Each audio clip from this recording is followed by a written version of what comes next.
pagi hari ini. Nah, sebelumnya mohon maaf Bapak Ibu semua, saya mohon izin untuk memperkenalkan diri saya. Seperti yang Bapak Ibu bisa lihat di belakang, ini merupakan profil saya. Perkenalkan Bapak Ibu semua, nama saya Yolanda Syafitri. Saya merupakan widyasuara di bidang kepemimpinan di LAN RI yang ditugaskan pada Provinsi Riau di Lembaga BPSDM Riau. Nah, saya S1 dan S2 di Universitas Riau dengan program studi Manajemen Pendidikan Islam. Oke, selanjutnya setelah saya mengenalkan identitas saya, alangkah baiknya sekarang waktu Bapak Ibu semua yang memperkenalkan identitas Bapak Ibu semua, supaya kita saling mengenal antara satu sama lain. Seperti pepatah mengatakan, kalau tak kenal maka tak sayang. Oke, Ibu tidak bosan. Biasanya kan kalau kita perkenalan, biasanya selalu dimulai dari paling ujung sana atau ujung situ. Nah, itu menurut saya bisa membosan atau membuat para audiens merasa bosan. Di sini perkenalannya saya menggunakan bola kertas. Biasanya saya membawa bola dari adik saya, tetapi bola tersebut mungkin lupa dimasukkan ke dalam mobil saya. Jadi saya kali ini menggunakan bola kertas saja. Setiap bola ini saya lempar dan mengenai Bapak Ibu. Nah, jadi Bapak Ibu yang terkena bola ini bisa memperkenalkan diri dengan menyebutkan nama dan hobi dari Bapak Ibu semua. Oke, Bapak Ibu semua? Oke, kita mulai ya Bapak Ibu. Oke, terima kasih Bapak Teguh, hobinya memancing. Semoga nanti ketemu teman-teman yang hobi memancing juga. Ini hobinya memasak, semoga nanti bisa ketemu teman-teman yang hobi memasak juga. Nah, setelah kita perkenalan antara satu dengan yang lainnya Bapak Ibu, mungkin kita bisa langsung masuk ke pembelajaran atau ke materi yang akan saya sampaikan pada hari ini. Capaian pembelajaran kita tentang mengetahui kepemimpinan, kemudian mengetahui figur kepemimpinan, yang ketiga perilaku pemimpin yang harus dimiliki oleh pemimpin. Nah, yang pertama kita harus mengetahui terlebih dahulu Bapak Ibu, apa itu kepemimpinan. Mungkin Bapak Ibu semua mungkin sudah sangat tahu mengenai pengertian kepemimpinan itu. Namun saya ingin ada salah satu dari Bapak Ibu ini yang menyebutkan arti yang signifikan atau lebih spesifik mengenai kepemimpinan. Oke, silahkan Bapak Teguh. Oke, kepemimpinan merupakan kemampuan yang harus dimiliki oleh orang yang ingin memimpin organisasi, begitu Bapak? Oke, boleh, betul. Pendapat Bapak mengatakan bahwa kepemimpinan merupakan sebuah kemampuan yang harus dimiliki seorang pemimpin ketika ia ingin memimpin. Nah, seperti yang Bapak Ibu lihat di belakang, di sini pengertian dari kepemimpinan adalah kemampuan untuk mempengaruhi orang lain atau perilaku lain atau kelompok lain ke arah untuk mencapai tujuan organisasi. Jadi dapat kita katakan bahwa kepemimpinan ini merupakan kemampuan untuk mempengaruhi orang lain atau kelompok lain agar bisa mencapai tujuan dari sebuah organisasi. Nah, pemimpin adalah orang yang mempunyai keterampilan di bidang tertentu sehingga mampu mempengaruhi orang lain untuk bersama-sama melakukan aktivitas agar tercapainya organisasi yang ingin atau tujuan yang ingin kita capai. Nah, setelah kita mengetahui arti dari kepemimpinan itu, selanjutnya kita akan mengetahui mengenai figur pemimpin. Nah, di sini ada 8 figur atau 8 nilai kepemimpinan, seperti yaitu bumi, matahari, api, samudra, langit, angin, bulan, dan bintang. Nah, setiap nilai dari 8 nilai ini mempunyai arti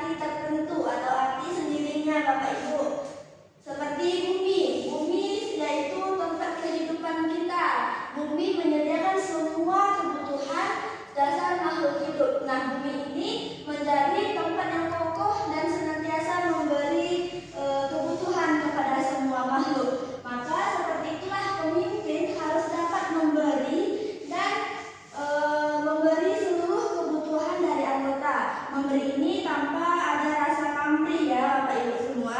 Jika sebuah pemimpin itu memberikan sebuah pertolongan, nah sejatinya pemimpin tidak boleh merasakan atau menginginkan timbal balik atas perbuatannya.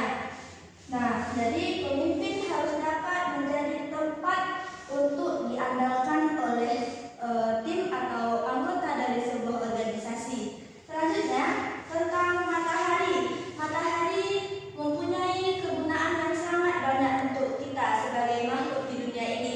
Lewat cahaya matahari, makhluk di bumi mampu hidup dan beraktivitas. Senantiasa kita mendapatkan energi dari matahari yang memungkinkan makhluk hidup untuk tumbuh dan berkembang. Mungkin yang kita lihat sekarang, tumbuhan atau kita semua sebagai makhluk di dunia ini sangat membutuhkan cahaya matahari. Seperti tumbuhan yang membutuhkan cahaya matahari untuk dapat bertumbuh atau bertumbuh kembang. Nah, seperti itulah pemimpin harus dapat memberi energi berupa visi, misi, dan tujuan serta alasan dari tindakan atau keputusan.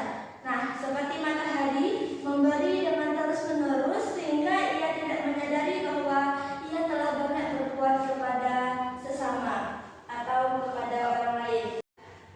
Nilai yang ketiga merupakan nilai yang kita anggap api. Api ini mempunyai sifat yang paling adil, di mana dia membakar setiap barang atau benda yang menyentuhnya. Nah, kita seharusnya bisa belajar dari sikap api ini Bapak Ibu semua, karena api ini mencerminkan sifat yang berani dan keyakinan kuat. Nah, sifat ini harus dapat kita gunakan dalam menghancurkan masalah-masalah yang akan timbul di kedepan harinya. Ketika kita mempunyai masalah, kita harus seperti sifat api, kita harus berani dan berkeyakinan kuat untuk menghadapi atau menghancurkan masalah-masalah tersebut. Selanjutnya, yang kita mengambil nilai dari samudra.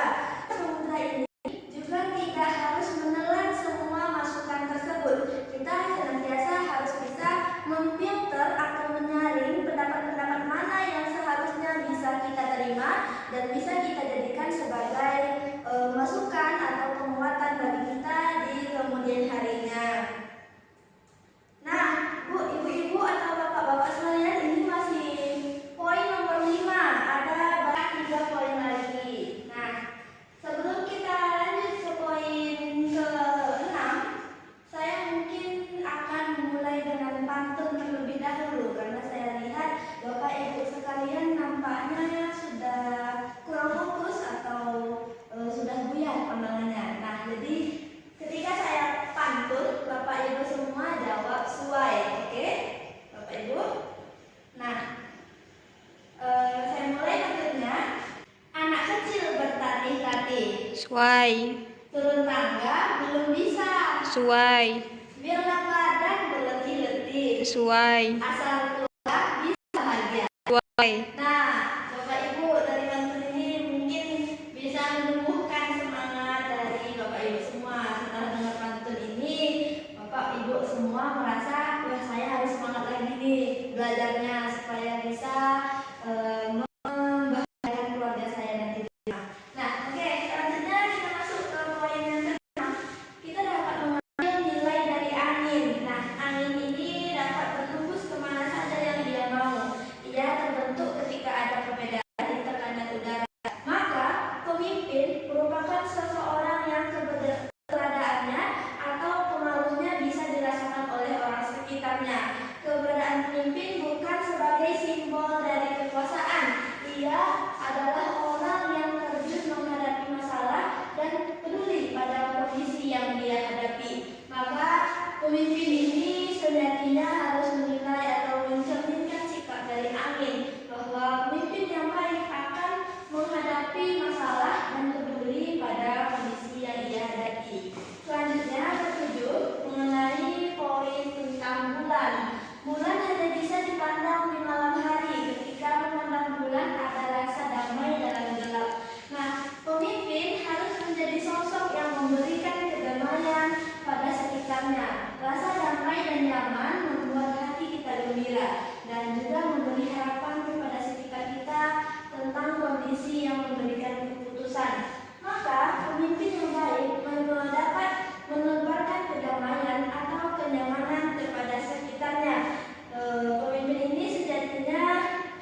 atau bagi lingkungan yang membutuhkan. Nah, menjadi pengaruh ini merupakan sebuah inspirasi bagi yang lain. Menjadi inspirasi artinya pemimpin memiliki suatu prinsip yang menjadi ruh kepemimpinannya. Oke, setelah kita mengetahui nilai yang dapat kita ambil, selanjutnya kita harus mengetahui perilaku pemimpin yang harus dimiliki. Ini ada 5 perilaku. Yang pertama, integritas. Nah, integritas artinya sebagai kesesuaian antara apa yang dikatakan dengan apa yang dilakukan. Berkata dengan jujur, dapat dipercaya, berpegang teguh dengan prinsip kebenaran dan etika. Nah, maka seorang pemimpin yang memiliki integritas yang tinggi mempunyai ciri-ciri diantaranya tidak memakai kedok. Nah, maksudnya di sini pemimpin ini tidak bermuka dua, ya Bapak Ibu. Selanjutnya sesuai antara tindakan dan ucapan. Nah, pemimpin yang bagus itu sebelum ia memerintahkan atau mengucapkan, sejatinya ia harus memulai terlebih dahulu. Pemimpin yang baik harus memulai terlebih dahulu, baru memerintahkan kepada yang lainnya. Selanjutnya, sama ketika di depan dan di belakang publik. Nah, ini mungkin juga sama seperti yang berkedok tadi. Mau di depan publik atau di belakang publik, dia harus sama, tidak ada bermuka duanya. Yang selanjutnya, memiliki konsistensi prinsip dan nilai moral. Nah, jadi pemimpin yang bagus senantiasa memiliki prinsip yang kuat serta nilai moral yang baik. Tentu saja orang yang mempunyai loyalitas ini terdapat ciri-cirinya, diantaranya taat pada peraturan. Nah, mungkin kita semua memang agak susah menaati peraturan, tetapi namanya seorang pemimpin harus bisa lebih taat pada peraturan. Kan tidak mungkin jika nanti ada pemimpin yang malah tidak taat pada peraturan. Selanjutnya, tanggung jawab pada organisasi. Nah, ini jelas ya Bapak Ibu semua, setiap organisasi akan meminta pertanggungjawabannya kepada seorang pemimpin. Pemimpinlah yang akan memberikan keputusan dan akan menanggungjawabkan semua kegiatan yang terjadi di sebuah organisasi. Yang ketiga, kemauan untuk bekerja sama. Nah, pemimpin ini tadi setelah kita mengetahui bahwa pemimpin merupakan kegiatan atau kemampuan seseorang untuk mempengaruhi orang lain agar bisa bekerja sama untuk tercapainya sebuah tujuan organisasi. Nah, inilah sangkut pautnya dengan kemauan untuk bekerja sama. Seorang pemimpin itu harus bisa bekerja sama atau giat untuk bekerja sama agar tercapainya tujuan dari organisasi. Nah, selanjutnya rasa memiliki. Di sini maksudnya seorang pemimpin harus memiliki rasa saling memiliki antara satu sama lainnya. Di sini maksud rasa memiliki ini ialah rasa kekeluargaan antara satu dengan yang lainnya. Tidak ada rasa iri atau iri hati atau dengki. Nah, yang selanjutnya mempunyai hubungan antar pribadi yang baik. Nah, di sini kita juga tahu bahwa pemimpin harus menjalin hubungan yang baik antara satu dengan yang lain agar lebih banyak cabang komunikasi atau interaksi yang terjalin antara satu perusahaan dengan perusahaan lain. Selanjutnya, peraturan ketiga mengenai profesional. Profesional merupakan orang yang memiliki profesi atau pekerjaan yang dilakukan dengan kemampuan yang tinggi. Nah, ciri-ciri dari profesional ini yaitu seperti yang bisa Bapak Ibu baca di belakang, memiliki dedikasi terhadap profesi untuk melayani kepentingan publik. Nah, seperti yang mungkin Bapak Ibu di sini ada yang sebagai kepala sekolah atau kepala desa, di mana memang sejatinya tugas dari kepala sekolah atau tugas dari kita pemimpin dalam manajemen itu untuk melayani publik. Nah, selanjutnya mempunyai keahlian untuk melaksanakan tugas sesuai dengan bidang profesinya.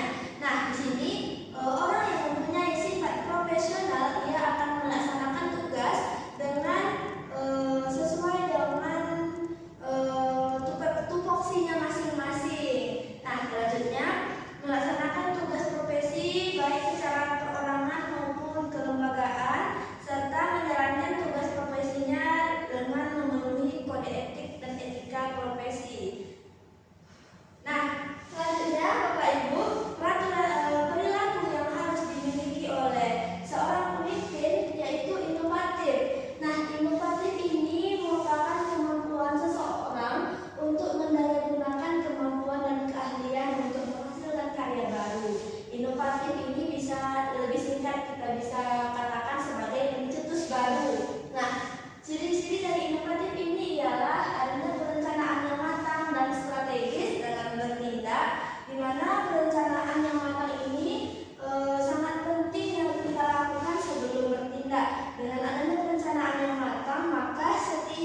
kegiatan yang akan dilakukan oleh organisasi akan insya Allah akan berjalan sesuai perencanaan tersebut. Kedua, adanya rekap pekerjaan yang meliputi tujuan yang jelas dan tahap-tahapan.